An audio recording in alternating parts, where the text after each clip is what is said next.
Okay. Well, last night he escaped. There was a pull-out on this. You can see got a bit of a catch circle here now. Even rolled my other log down, but he didn't get away this time. That's a nice raccoon. He's got really dark coat on him. He is a beauty. He is a beauty. Okay. A Ricky. As Enos, the bluegrass trapper, calls him. And now Woody's trapping. He was calling him Rickies the other day too. A Ricky. So this one's for you guys. He's a beauty. Look how dark his coat is. He's a pretty decent size. He's curled up in a ball now, but we'll get him out of here. All right, please. Okay, there we go. He's waiting to bum rush me. He's ready to ambush me. All right, let's get the raccoon taken care of here. And we'll move on, see if we got anything else. Well, look what we have here. He's a beauty. Look at him. He's all white. His whole back is completely white. He's a dandy.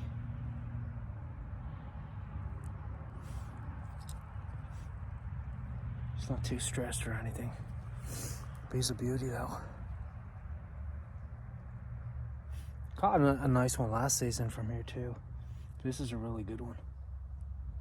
First one I've caught this season. I don't see too many. Okay, let's get him taken care of. Well, you're not gonna believe it, but I actually released that skunk. Yeah, I had him in my oh, I had to get him fix my light. You can probably just about see me. I had him in my coon tree here with a foothold, and I actually reached down and I opened the foothold and I let him out. That's probably the bravest thing I've done this week. I mean, that was a beautiful skunk. He was a beauty. He was all white. He had a little bit of black in his tail, but his tail was all white. And in 2 days, it's Thursday night now. Saturday, I'm going to the sports show, and I'm actually pulling up some of my traps because I won't be here this weekend to check them. So tomorrow will be my last day check. And just for my cables, that's all I have out now. I pulled all my other traps up for now. But that was exciting, to say the least. He was actually pretty calm. His foot was fine. It was just stuck in the trap, but he had the cable wrapped around the tree, so he had the trap bound up to the tree, and I just was able to reach down and compress it and let him go.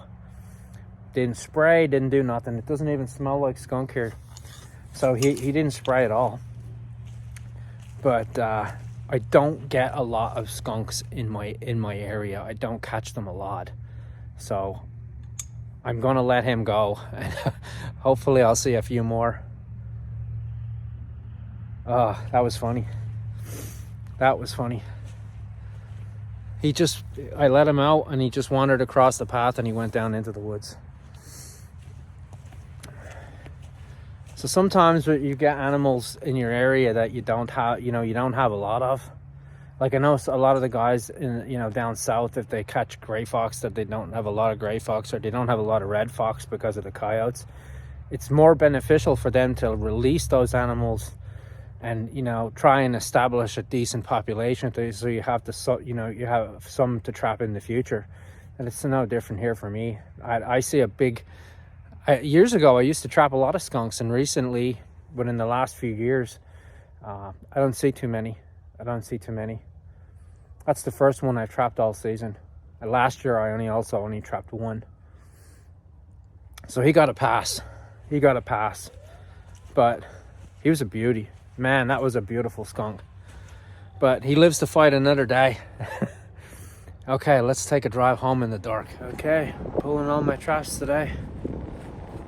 Friday, and tomorrow is the sports show, so pulling my last set. No catches today. I only had cables out, so I haven't seen any more canine activity.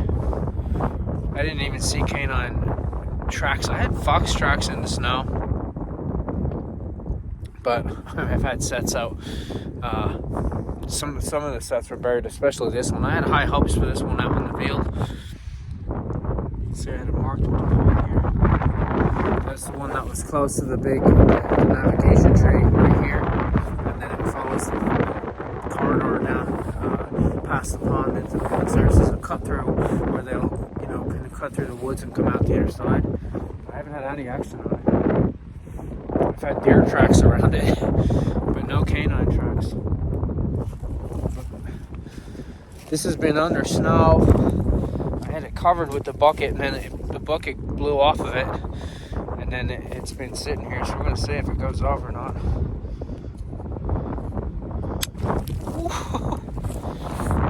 Yeah. it works just fine. That is a Duke 550 I had in this one. That's what's in there. I'll just leave it here. So yeah, it still worked. I had it in, you can see I had it embedded in purpose. I had an antifreeze too. Oh, that wind is cold. I'm gonna leave my marker stick here. I may reset these, I'll leave it here.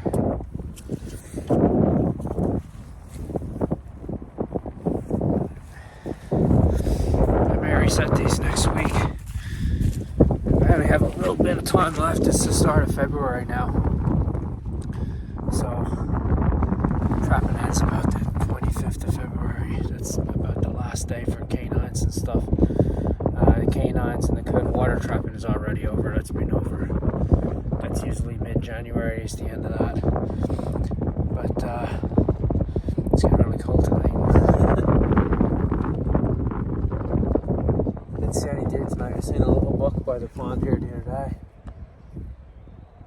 Small young buck, that's good. Seen lots of young bucks this year. Alright, we're going to leave it at that.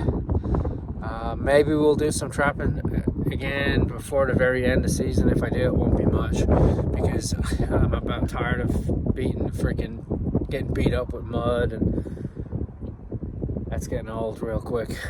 It's even muddier now. It rained last night and it rained today. It's not raining right now, but it's just as muddy as it was 2 weeks ago before the snow.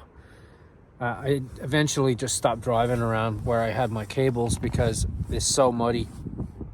It's starting to tear up the path and stuff. It's like I don't want to have to fix everything, fix the path up and replant grass and all that rest of that. It's like every time I go in there, I'm sinking down into the ground. I mean, I can see clear deer tracks in the mud. That's how soft it is. You can see perfect deer footprints in there. But we'll leave it at that for now. Maybe we'll trap a little bit more. Maybe not. We'll see. We'll have to see what we can pick up at the sports show tomorrow. Have some fun down there. See what's new coming out. All right. We'll leave it at that, and I'll see you on the next one.